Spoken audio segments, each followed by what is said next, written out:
eu queria falar alguma coisa justamente sobre multiplicação. Reflexões sobre multiplicação.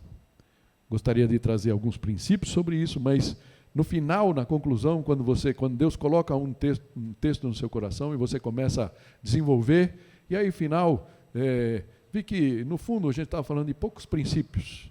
E muitas vezes princípios parece didático e parece que não toca no coração. Por isso eu mudei o tema. Coitada da Ana, teve que mudar ontem à noite, né, Ana? Para reflexões. Eu queria, então, convidar vocês a fazer algumas reflexões sobre o que Deus pode fazer quando realmente nós nos entregamos a Ele. Amém? E talvez o texto mais simbólico, que fala mais disso, todos os evangelhos trazem. Eu tive um certo desafio para definir um, mas eu queria abrir em Marcos 6. Se você está nos acompanhando em casa, se você tem sua Bíblia aí, seu app aí no seu smartphone, que você possa abrir.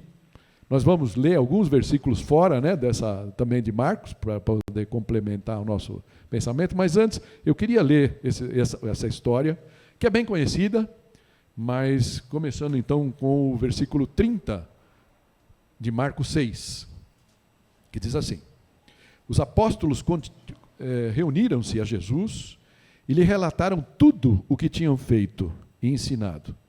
Havia muita gente indo e vindo, a ponto de eles não terem tempo para comer. Jesus lhes disse: venham comigo para um lugar deserto e descansem um pouco. Então eles se afastaram num barco para um lugar deserto. Mas muitos dos que os viram retirar-se, tendo-os reconhecido, correram a pé de todas as cidades e chegaram lá antes deles. Quando Jesus saiu do barco e viu uma grande multidão, teve compaixão deles, porque eram como ovelhas sem pastor. Então começou a ensinar-lhes muitas coisas. Já era tarde e por isso os seus discípulos aproximaram-se dele e disseram: este é um lugar deserto e já é tarde. Manda embora o povo para que possa ir aos campos e povoados vizinhos comprar algo para comer. Ele, porém, respondeu: deem-lhes vocês algo para comer. Eles lhe disseram: isto exigiria 200 denários. Devemos gastar tanto dinheiro em pão e dar-lhes de comer? Perguntou ele: quantos pães vocês têm? Verifiquem. Quando ficaram sabendo, disseram: 5 pães e 2 peixes. Então Jesus ordenou que fizessem todo o povo assentar-se em grupo na grama verde. Assim eles se assentaram em grupos de 100 e de 50. Tomando os 5 pães e os 2 peixes, e olhando para o céu, deu graças e partiu os pães. Em seguida, entregou-os aos seus discípulos, para que os servissem ao povo. E também dividiu os 2 peixes entre todos eles. Todos comeram e ficaram satisfeitos. E os discípulos recolheram 12 cestos cheios de pedaços de pão e de peixe. Os que comeram foram 5.000 homens. Amém? Vamos pedir que o Senhor nos fale ao coração nessa manhã. Senhor Deus, como Otávio falou antes, Pai, não adianta nada do que a gente prepara, não adianta nada do que a gente faz com o nosso próprio esforço. Só o Teu sopro, só o sopro do Teu Santo Espírito, para fazer com que as palavras possam chegar ao coração de cada um aqui, de cada um que nos assiste em casa. Trago humildemente, Pai, aquilo que o Senhor me possibilitou preparar e deixo essa obra maravilhosa de chegar a cada coração contigo, em nome de Jesus. Amém. Bem? Reflexões sobre a multidão. Sobre a multiplicação, né? Sobre a multidão. Mas, antes de qualquer coisa, eu queria que a gente notasse esse começo, né? Logo no comecinho, versículo no 34, um pouquinho para frente, né? Quando fala: quando Jesus saiu do barco e viu uma grande multidão, teve compaixão. Teve compaixão. Porque eram como ovelhas sem pastor. Então começou a ensinar. Ele, assim como os discípulos, se você prestou atenção, né, na leitura que a gente fez, os discípulos, só para situar, Eles tinham acabado de chegar da missão mais maravilhosa que eles tiveram na vida, não é? Jesus tinha mandado eles, de 2 a 2, saírem pelos campos, pelas cidades ali, e levarem a palavra, e o Espírito Santo os ungiu, e eles puderam curar, eles puderam expulsar demônios, ou seja, aquelas coisas que Jesus vinha fazendo, eles puderam fazer ali no meio do povo, não é? Então, eles voltaram como qualquer um de nós. Deviam estar doidos para contar tudo, não é? E Marcos até fala que eles tinham contado tudo ali para Jesus. Mas sabe aquilo que você conta e depois você fica... Mas teve aquela senhora, tal... Jesus, o senhor não imagina aquela coisa. E eles, então, portanto, queriam ainda conversar mais coisas. Mas eles estavam no ambiente, né? O texto ali fala que vinha gente para cá, para lá, acho que vinha gente, aparecia alguém para ser curado, alguém com uma palavra, e ficava muito interrompido. E diz que eles não tiveram nem tempo de comer, estavam com fome. Aí Jesus convidou, então, que eles entrassem no barquinho, e eles foram caminhando. Entraram no barco e foram procurando ali pela margem, né? Dá para entender assim, que eles foram ali pela margem, buscando um lugar que eles falaram, ali dá. Mas só que o pessoal, aí interessante, como eles tinham saído também, eles já não estavam já só olhando para Jesus, estavam olhando também para os discípulos naquele momento, né? Como pessoas que poderiam ser interessantes. Então, eles olham para o grupo, começam a olhar e vão correndo, imagina, que nem uns maluquinhos ali pela praia, tentando alcançar, ver para onde o barco ia. E quando chegou um momento, acho que eles cansaram e falaram, bom, vamos parar aqui mesmo. E já estava cheio de gente.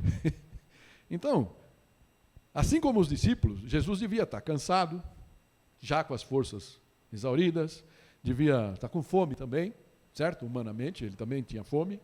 E dizem que ele comia bem, né? Os versículos também mostram que eles não tinham tido tempo de comer, então ele poderia ter ficado contrariado, como os discípulos deveriam estar naquele momento, porque os discípulos queriam espaço para eles. Ele poderia ter dito ali para os discípulos, certamente, agora eu quero ter um tempo só com os meus discípulos, que eu quero ensinar os discípulos, agora nós precisamos descansar, mas não, Jesus não falou nada disso. O que o texto fala é que ele teve compaixão, ele olha para aquela multidão, a loucura que eles tinham feito, imagina ele andando no barquinho e olhando a cena, aquele movimento, né? Imagino que hoje, numa cidade muito populosa, talvez a gente nem percebesse tanto, mas imagina, num lugar não deserto, mas com muito menos gente, ele via o movimento, eles andando com o barco. Vou trazer aqui uma foto, um desenho, só para a gente imaginar ali, né? A gente fala do Mar da Galileia, mas na verdade é um lago, né? Eu já mostrei várias vezes essa imagem aqui, mas só para a gente ter uma ideia, o texto fala, né, que eles estavam aqui, provavelmente, que era a base onde estava a casa de Pedro, né? Ok? E eles falam que, Lucas 9 fala que eles se retiraram para uma cidade de Betsaida. Provavelmente, então, não é que eles se meteram no meio do lago ali, né? Dá para ver aí? Dá, né? Eles devem ter feito só um caminhozinho aqui. Por isso a turma estava vendo, né? Dava para ver o movimento deles. E eles também viam o movimento da turma. Ok? Então, eles decidem então parar. E Jesus então começa a ensinar. Mas pense num sermão, prometo para vocês que não vai ser assim esse, né? Jesus começa a falar, devia ser de manhã ainda, né? Estava lá, o sermão marcou para as 10 o culto, dá 11, dá meio-dia, dá 1 da tarde, dá 2, 3, 4, 5 da tarde e o homem não para de falar. E o pessoal ali sentado. Então, pensa só um pouquinho na situação. Vamos botar, não o sapato, né, mas vamos botar as sandálias dos discípulos um pouquinho, né? Os discípulos estão ali olhando. Gente, ele não para, né? Chega de escola dominical, né? Chega já, né, de estudo bíblico, né? Vamos fazer alguma coisa? E aí eles devem ter começado ali, pensar. Marcos não fala, João depois vai falar que foi Felipe, acabaram lá escolhendo um. Deve ter falado, vai ver que fala, Pedro, vai lá e fala. Pedro deve ter falado, não, eu não, sempre eu, né? Então, sobrou para Felipe. Chega lá para Jesus e falar, gente, né? Então, vamos lá, interceder pelo povo, certo? Não por eles, ok? Então, versículo 35 fala, já era tarde. Se você pegar lá Lucas, fala o fim da tarde, ao fim da tarde. Mateus fala ao cair da tarde. Então dá para entender que era entre 5 e 6 horas já. Só indo embora já. E Jesus ali, falando para a turma. Né? Então fala assim, já era tarde, e por isso os seus discípulos aproximaram-se dele e disseram, este é um lugar deserto. E já é tarde. Manda essa turma embora. Manda embora o povo. Né? Manda embora o povo para que eu possa ir para que possam ir aos campos e povoados vizinhos comprar algo de comer. Ok? Manda embora esse povo. Já chega de estudo bíblico, mais ou menos isso. Né? Senhor, já chega. Interessante como o texto segue. 37 fala assim, ele porém respondeu, deles vocês algo de comer. Né? Será que está por trás desse pensamento? Né? É como se Jesus estivesse falando aqui, por favor, né? A Bíblia segundo o pastor Carlos Borges, então, por favor, né? Mas dá para a gente entender exatamente aqui o que estava acontecendo. Jesus deve ter olhado para ele, é? Vocês estão muito preocupados com o povo? Né? Estão muito preocupados com o povo? Vocês também estão compadecidos por eles, como eu fiquei? Né? Entendi. Bem, eu estive alimentando essa turma desde manhã. Não o alimento, não com pão, mas com o alimento que Jesus entendeu que é o que faltava para eles. Mateus 4,4 fala, nem só de pão viverá o homem, mas de toda palavra que procede da boca de Deus. Amém? E era isso que Jesus estava fazendo. E a prova que ele tinha acertado no que o povo queria, é que o povo continuava lá. 5, 6, 7 horas depois, o povo ali sentado. Eu que me arrisco aqui falar até meio-dia, tem gente que vai torcer o nariz, né? Mas não vou falar. Né? E ali estavam eles, certo? Então, agora é como se Jesus tivesse falado, até agora eu os alimentei, agora é a sua vez. Né? Mas eles disseram, isso exigiria 200 denários? Devemos gastar tanto dinheiro em pão e dar de comer? Logicamente que eles não tinham aquela grana, certo? Eles não tinham ali, talvez tivessem alguns trocados, que eles tivessem ganhado ali, de alguma oferta, alguma coisa assim, mas seria impensável. Só para a gente entender, só para pôr nos nossos dias, não adianta falar de valor, mas 200 dinheiros aqui, 200 denários, são 200 dias de trabalho. Então, só para a gente fazer uma conta rápida, como falar, o trabalho de quase um ano, né? 200 dias úteis. Trabalho de quase um ano. Eu falo, aí, Felipe aqui, né, está falando com uma certa lógica, humanamente falando. Né? Fala, nem que a gente tivesse um salário de um ano aqui na mão, a gente não ia comprar. E mesmo que a gente tivesse o dinheiro, onde raio a gente vai encontrar uma padaria tão... um mercadinho? Será que tinha lá um extra, alguma coisa assim que eles pudessem comprar? Não? Dificilmente. Ok? Então, é interessante quando a gente olha para isso. Né? Mateus 14, né, que só não vamos ler Mateus, mas só um versículo só para citar, ele nos conta que estavam ali cerca de 5.000 homens, sem contar mulheres e crianças. Então, e João 6 fala que estava próximo da festa judaica da Páscoa. Interessante, por que João traz esse detalhe? Interessante que dá para a gente pensar que era mais ou menos abril, maio, mais ou menos essa época do ano, por isso fala da relva verde, né, que estava a relva verde lá. Mas também implica o quê? Que algumas daquelas pessoas que estavam ali, isso dá para a gente entender mais ou menos, calcular um número na nossa cabeça, o pessoal já estava indo, como era normal, era o êxodo da Páscoa, todo mundo indo para Jerusalém, algumas semanas antes. Então, já devia ter gente lá que aproveitava, já estava em jornada, indo para Jerusalém. Então, devia ter o pai, a mãe, os filhos, o cachorro, a sogra, o escravo, o empregado, todo mundo junto. Então, você imagina que esse número de 5.000 é bem elástico. Né? Alguns falam de 15.000, alguns falam até de 25.000 pessoas. A gente não sabe. Mas pelo menos umas 10, 15.000 pessoas estavam. Então, provavelmente esse foi o maior grupo de pessoas que Jesus falou. Não é? Então, esse era mais ou menos o cenário ali. Ok? O texto segue, né? Então isso nos mostra a primeira coisa que eu queria pensar, a primeira reflexão, como eu disse, não é um princípio, talvez a gente veja alguns princípios ao longo da discussão, mas essa reflexão que eu queria deixar a vocês. Nunca julgue seus problemas apenas por sua capacidade de resolvê-los. Foi o que os discípulos fizeram ali. Eles olhavam, humanamente,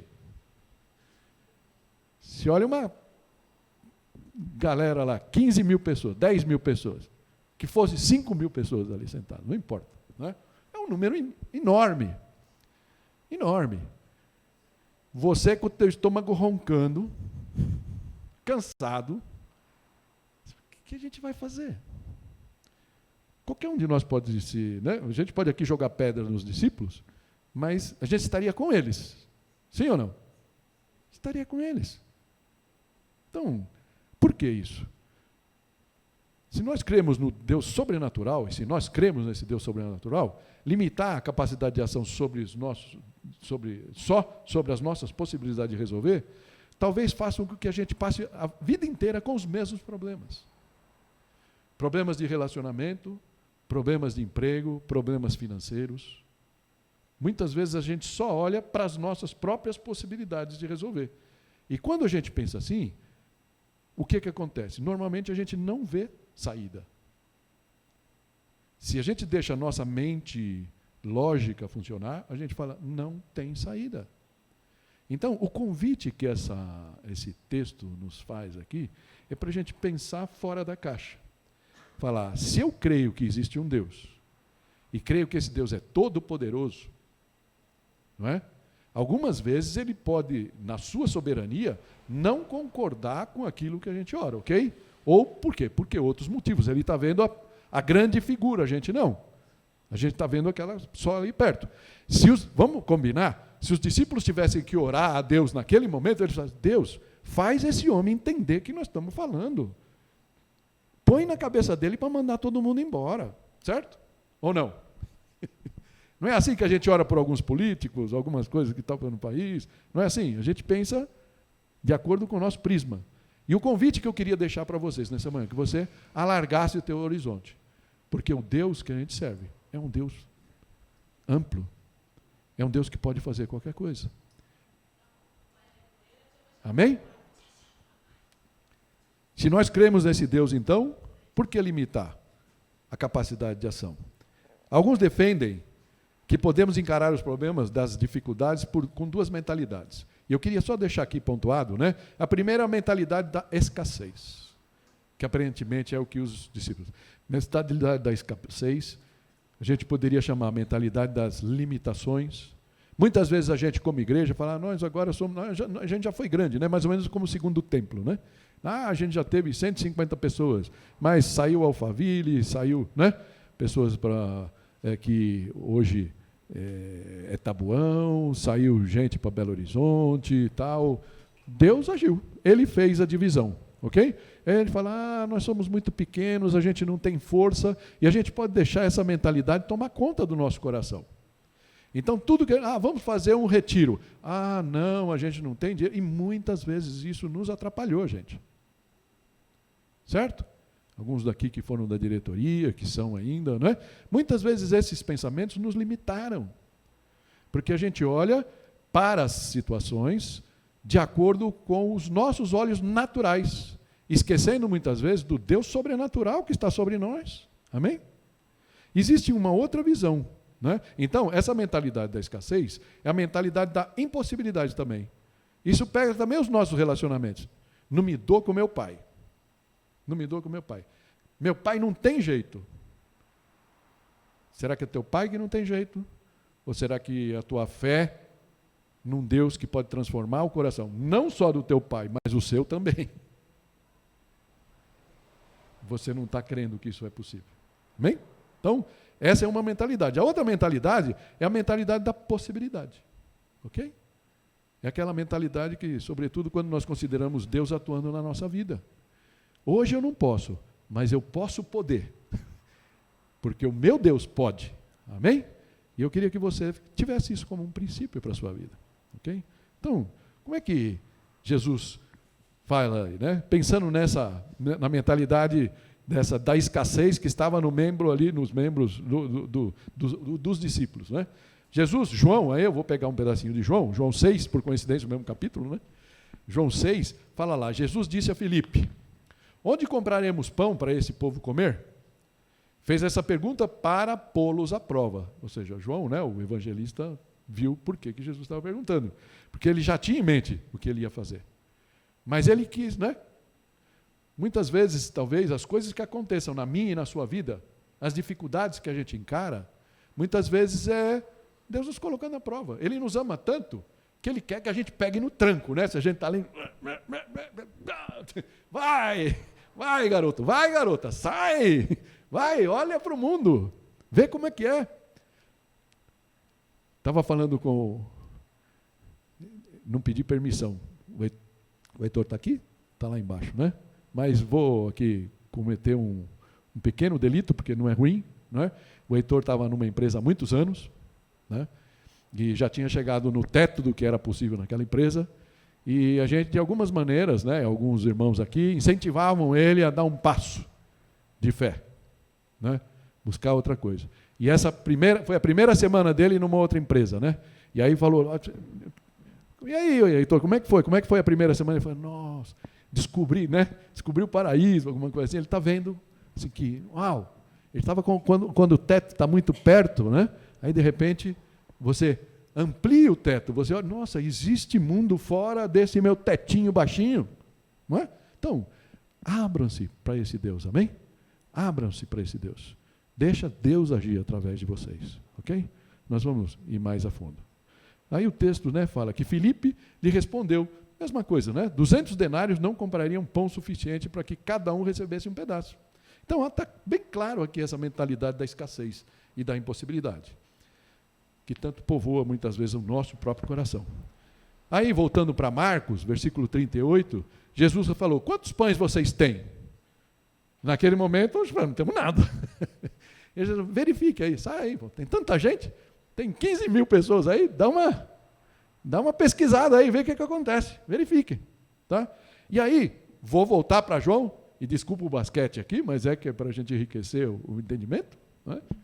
Fala lá, João 8 fala assim, outro discípulo, André, irmão de Simão, Pedro, tomou a palavra. E vamos entender uma coisa, Jesus está lá pregando, certo? Então, cada vez que eles tinham lá que falar com Jesus, né? Senhor, né? Sim. E ali, a coisa rolando, o que esses caras querem, né? E ali, não, olha, Senhor, está aqui, ó, conseguimos achar aqui, né? Aqui está esse rapaz com 5 pães, está aqui este rapaz, guarda isso, eu vou voltar nisso no final, tá? Com 5 pães de cevada e 2 peixinhos. Mas o que é isso para tanta gente? Pães de cevada. Eu não entendo nada disso, eu só entendo de comer, gente, de comer eu entendo bem, ó. Não vou dizer porquê, mas, né? Você me conhece o suficiente já, né? Mas, qualidade de alimento e tal, alguns entendidos, né, falam que João pontua o tipo de pão, e todos falam de peixes, né, nos outros aqui, ele fala de peixinho, né? Para a gente entender aqui, fala, pão de cevada não era um pão premium, vamos falar assim, certo? Não era um pão de rico, porque o pão de rico é de trigo, né? Trigo selecionado, trigo, né, integral, essas coisas. Mas pão de cevada era pão de pobre, era uma coisa assim e tal. Então, dá para a gente entender aqui uma mãe zelosa com o seu filho. O menino falou que ia lá, está correndo, está vendo todo mundo. Mãe, eu também quero ir. Filho, espera aí um pouquinho. Fez lá um saquinho, certo? Uma sacolinha, um maquilanche feliz para o menino, certo? Com 5 pãezinhos lá de cevada, o que ela tinha, e colocou lá 2 sardinhazinhas, ok? Lembra? Não devia ter latinha lá, né? Nem Gomes o quê? Esqueci, Gomes da Costa. Gomes da Costa não devia ter, mas dizem que eles faziam alguma coisa, tipo, né? Isso que a gente conhece hoje como uma sardinha, para o peixinho ficar mais estável, dar um saborzinho. Então, o pão de cevada, que não devia ser um pão tão saboroso, então você comia lá junto com aquela sardinhazinha lá e, né, dava para se alimentar. E é isso que eles acham. Mas para André, falou, gente, ó, achei isso daqui. Mas, senhor, o que é isso? Pela qualidade e pela quantidade. Isso não é nada, certo? Então, comida simples de um rapaz de família humilde. Mas o que aqueles poucos pães poderiam resolver? Mesmo assim, André foi fiel e deu aquele passo. Levou o rapaz e o seu lanche até Jesus. Amém? Então, o que Jesus falou? Mateus 14, só um versículo que nós vamos usar de Mateus, 18 fala, tragam-nos aqui para mim. Então, que reflexão a gente pode fazer disso? Coloque-se sempre em uma posição que permita Deus agir. Amém? Um princípio que a gente poderia falar aqui é que, fala assim, leve o que você tem para a pessoa certa. Amém? Duas coisas poderiam ter acontecido. Aquele menino podia ter negado, certo? Escondido lá, porque era o lanchinho dele. Todo mundo podia estar com fome, mas ele estava bem. Podia ser pãozinho simples, mas ele tinha alimento suficiente. Não sabemos como foi a truculência dos discípulos ali, a palavra não fala isso, mas ele foi junto, ele acabou aceitando doar, ok? Ou pelo menos compartilhar aquilo lá, ok? E então, será que se a gente fizer assim também com os nossos bens, com as nossas ações, Deus não pode se alegrar da gente e multiplicar também? Coloque-se sempre em uma posição que permita a Deus fazer coisas grandes. Será que nós estamos fazendo? Vamos ver o que Deus faz quando você der o que você tem. Vamos ver o que Deus faz quando você fizer o que você pode fazer. Amém? Provérbios 11, versículo 24, fala assim, há quem dê generosamente e vê aumentar suas riquezas. Outros retêm o que deveriam dar e caem na pobreza. Interessante que esse versículo fala, esse provérbio fala das duas mentalidades. Muitas vezes, eu mesmo já caí nesse erro, e a diretoria aqui como testemunha, teve um momento na vida onde eu estava desempregado, o negócio apertou. E uma coisa que apertou muito no meu coração, e eu fiquei alguns meses sem dizimar. A Cida pode dizer isso, né? Que eu levantei isso para a diretoria, me senti muito mal. Como é que um pastor pode não dizimar? Graças a Deus, alguns meses depois, o Senhor me acertou, me permitiu regularizar essa situação na minha vida, e graças a Deus, desde então, eu retomei o dízimo, e Ele tem me abençoado. E eu tenho certeza que se essa é a sua história, Ele tem abençoado você também, não é? Porque isso é parte daquilo, fala, eu vou dar para a pessoa certa. E quem é a pessoa certa?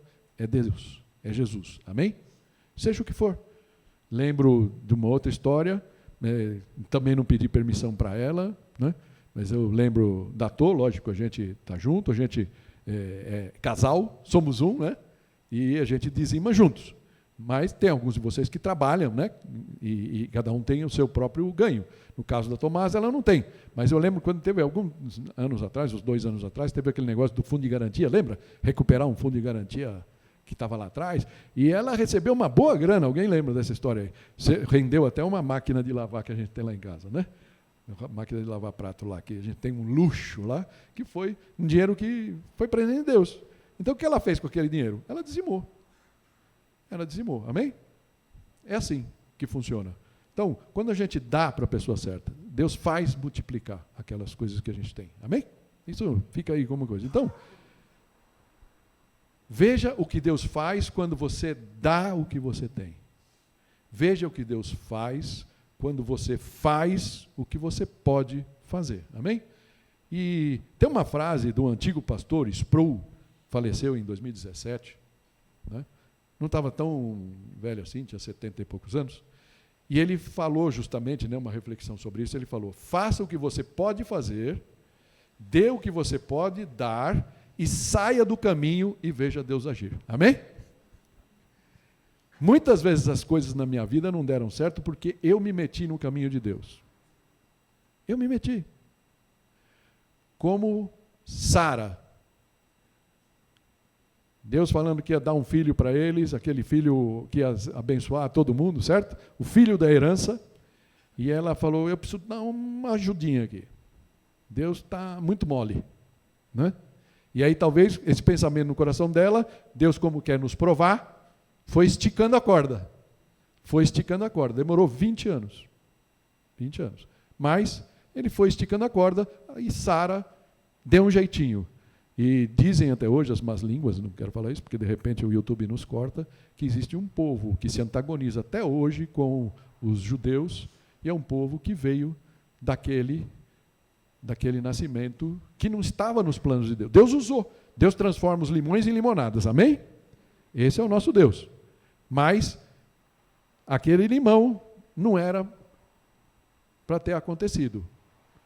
Eu tenho até hoje alguns problemas de trabalho antigo, porque eu tinha um sonho de ter um cargo. E em algum momento eu estava numa empresa há tanto tempo, praticamente 25 anos nessa empresa, né? Mas aquele cargo estava escapando. Eu podia ter vivido muito bem sem aquele cargo, mas na minha mente aquele negócio acabou se tornando um Deus, foi um erro. E eu conto isso de coração aberto, porque, graças a Deus, Deus me curou e me salvou, certo? Me transformou. Mas, em algum momento, aquilo foi um Deus para mim.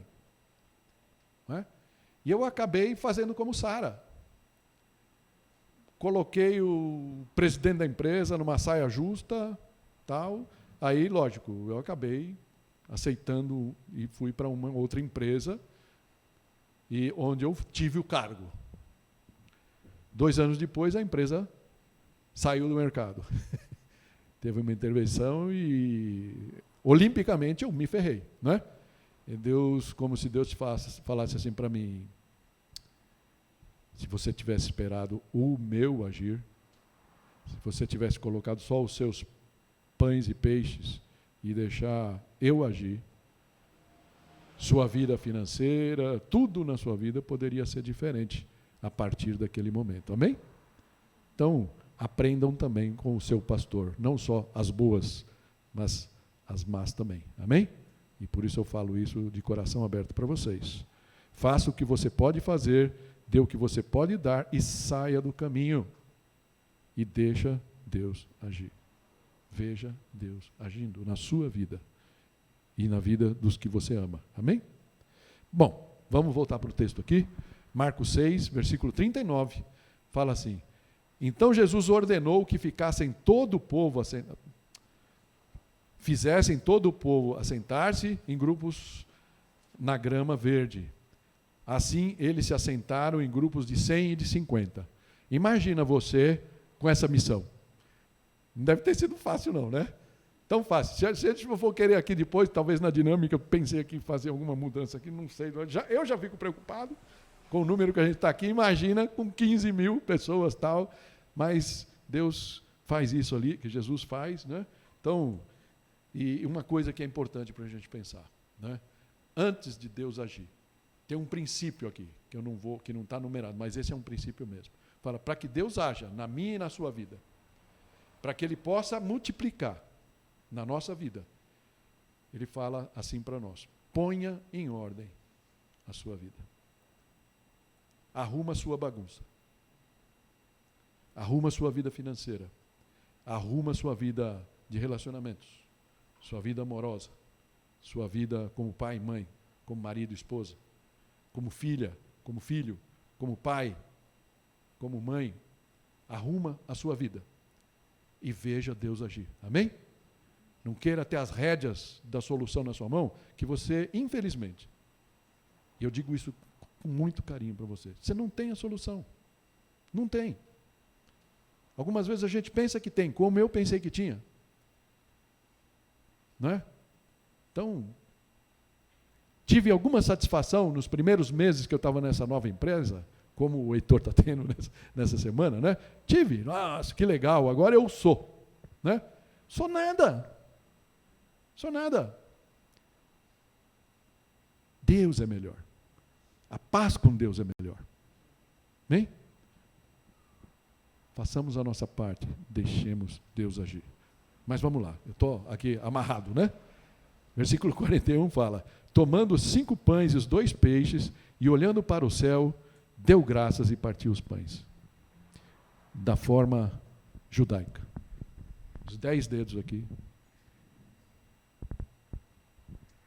Bendito és tu, ó Senhor, nosso Deus, Rei do universo, que faz sair o pão da terra. Amém? Provavelmente foi essa a oração simples que Jesus fez, a bênção judaica do pão. E a partir dali, tudo começou a mudar. Tomando os 5 pães e os 2 peixes, e olhando para o céu, deu graças e partiu os pães. Em seguida, entregou-os aos seus discípulos, para que os servissem ao povo. E também dividiu os 2 peixes entre todos eles. Amém? Tem uma coisa aqui que, se você ouvir 500 pregações desse tema, no YouTube, seja onde for, ver algum estudo sobre isso, você vai ver gente falando que o pãozinho foi multiplicado na mão de Jesus, e aí ele deu, multiplicado, ou se Jesus deu, até vi um pastor muito hilário, né? Falando assim, imagina assim, Jesus chegou lá, pegou os 5 pãezinhos, chegou para Pedro, né? Não sei porque sempre Pedro é o acaba sendo as costas largas para isso, né? Deu para Pedro lá meio pãozinho, né? Meio pãozinho, falou, distribui. Aí Pedro olhando com o pãozinho ali, mas vai, distribui. Chega para o pessoal, né? Pega só um pedacinho. Pega só um pedacinho. Como é que eu vou fazer? Eu não sei, né? Tá aqui, eu não sei como fazer. E aí, de repente, você pega um pedaço, você pega um pedaço, você pega um pedaço, você pega um pedaço, e o pão está ali. E o pão está ali.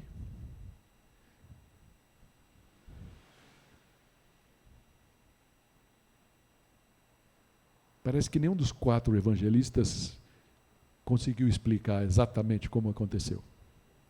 Até porque, se você ler um pouquinho para frente de Marcos 52, vai dizer que eles não tinham entendido o milagre. Quando eles estão no barco lá, que eles acham que Jesus era um fantasma. Eles não tinham entendido o milagre direito. O coração deles estava endurecido. Jesus fez o maior milagre ali, na frente deles, e parece que eles perderam a bênção.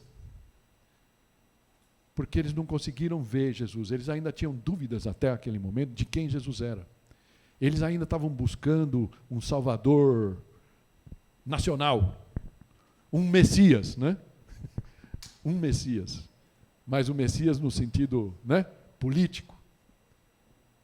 E talvez tenha sido muito duro para eles, ao invés dele estar pegando, imagina, gente, 15 mil pessoas, 5 mil homens, eram 5 mil soldados ali.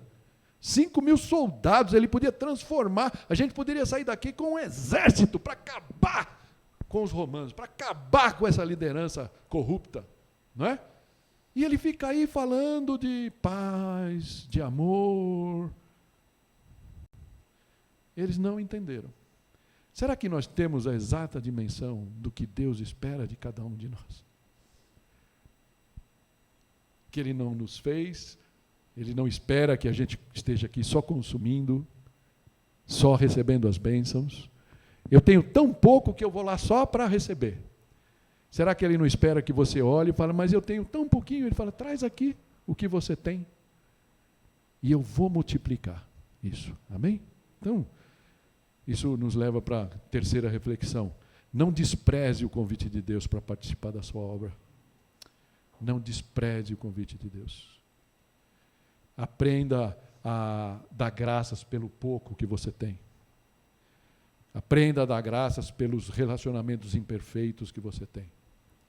Aprenda a dar graças pela pouca grana que cai na tua conta no final de cada mês.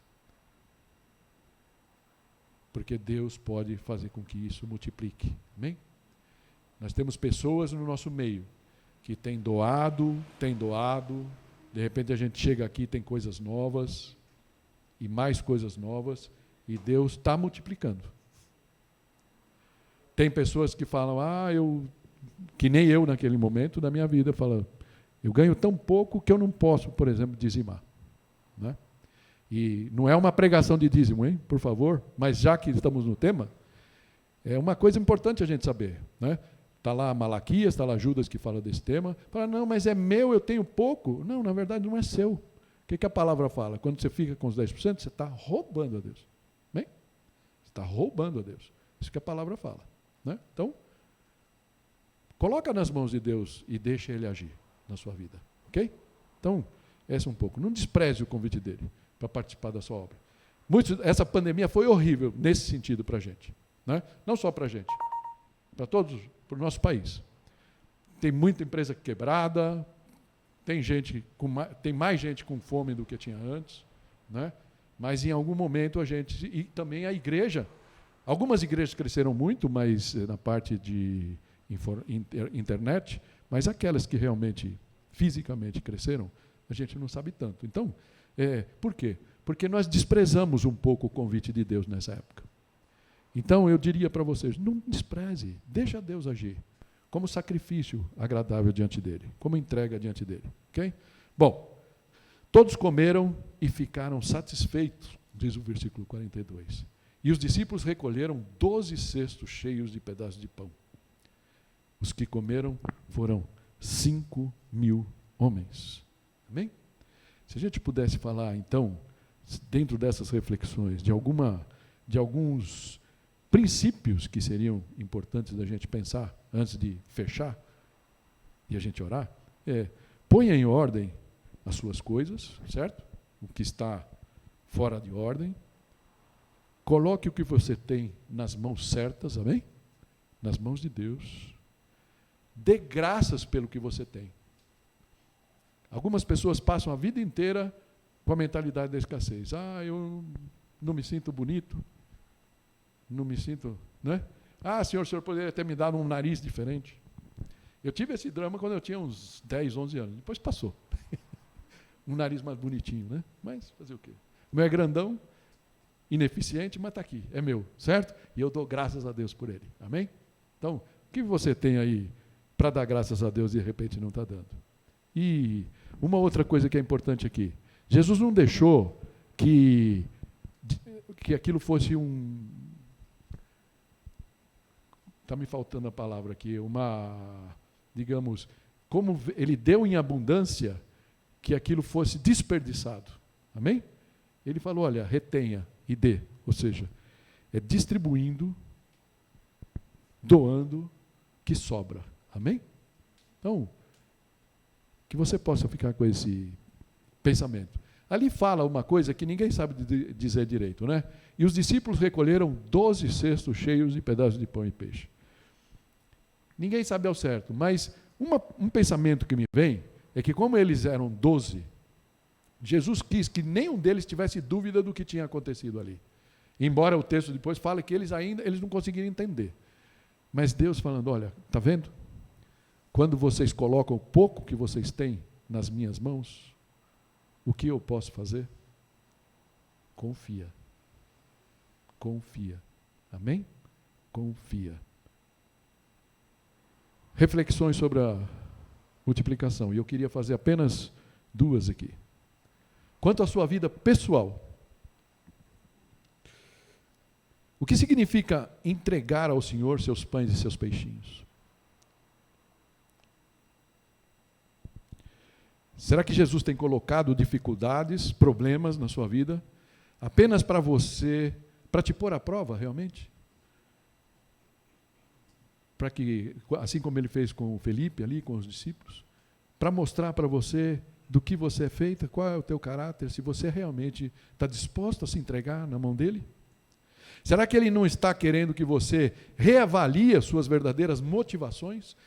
Não gosto de fulano, não gosto de ciclano, as pessoas não gostam de mim, eu não posso fazer isso, né? Será que as suas motivações estão corretas? Será que no fundo o seu egoísmo não está superando realmente aquilo que Deus pode fazer, as bênçãos que você pode recolher? Né?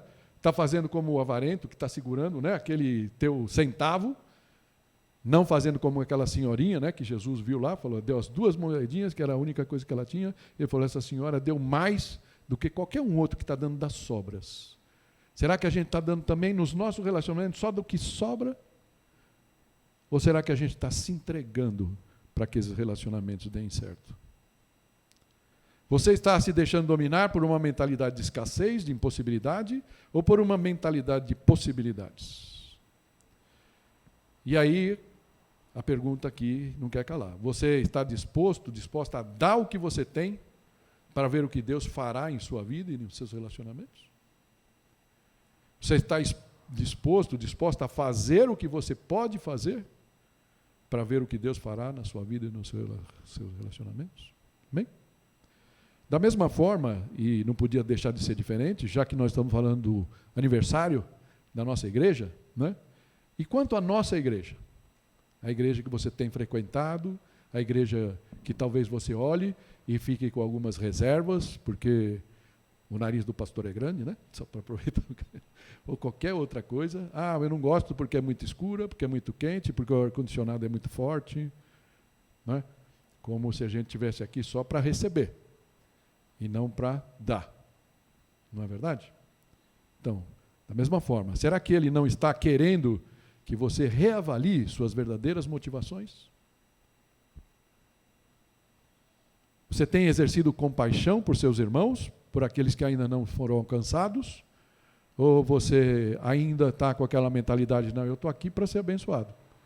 E se eu não me sinto abençoado, eu não tenho para distribuir.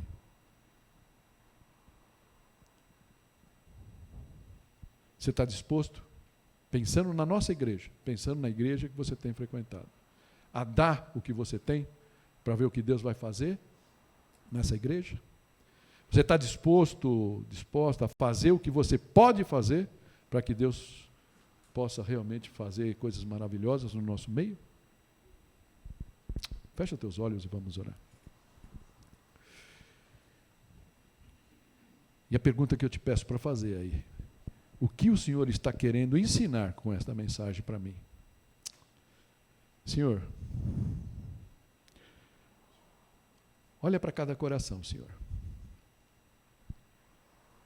Muitas vezes nós olhamos para o que o Senhor já nos deu, como André olhou para aqueles peixinhos e para aqueles pãezinhos de cevada, Senhor. E a gente pode dizer só isso. E de repente a gente está mais acostumado a olhar para o nosso meio copo vazio do que pelo nosso meio copo cheio. Nos ensina, Pai, a dar graças pela parte do nosso copo que está cheia, Senhor. Nos ensina, Senhor, a cada dia, colocar diante de Ti, ó Pai, nossos pãezinhos, nossos peixinhos, para que o Senhor possa realmente, Pai, multiplicar na nossa vida, nos nossos relacionamentos, na nossa igreja, que a gente possa realmente, colocando, Pai, essa entrega diante de Ti, o Senhor possa fazer com que realmente novas pessoas sejam atraídas e trazidas para cá, por cada um de nós. Não somente pelo pastor, não somente pelos presbíteros, não somente pela equipe de liderança, mas por cada um de nós, Senhor. Que a gente aprenda em Ti, ó Pai, depositar diante de Ti o pouco que nós temos, para que a obra da multiplicação possa ser feita, em nome de Jesus. Amém. Obrigado por ter assistido esse vídeo. Se você ainda não nos conhece, não nos segue, eu gostaria que você se inscrevesse no nosso canal da Aliança da Vila, no YouTube. Também pode nos seguir no Instagram, no Facebook. E vai aparecer aí na tela, né, novas sugestões de vídeo, novas mensagens para que você possa ser edificado. Que Deus te abençoe, que Deus possa falar ao teu coração a cada dia. Não deixa de deixar seu like aí, que é bastante importante para nós. Amém.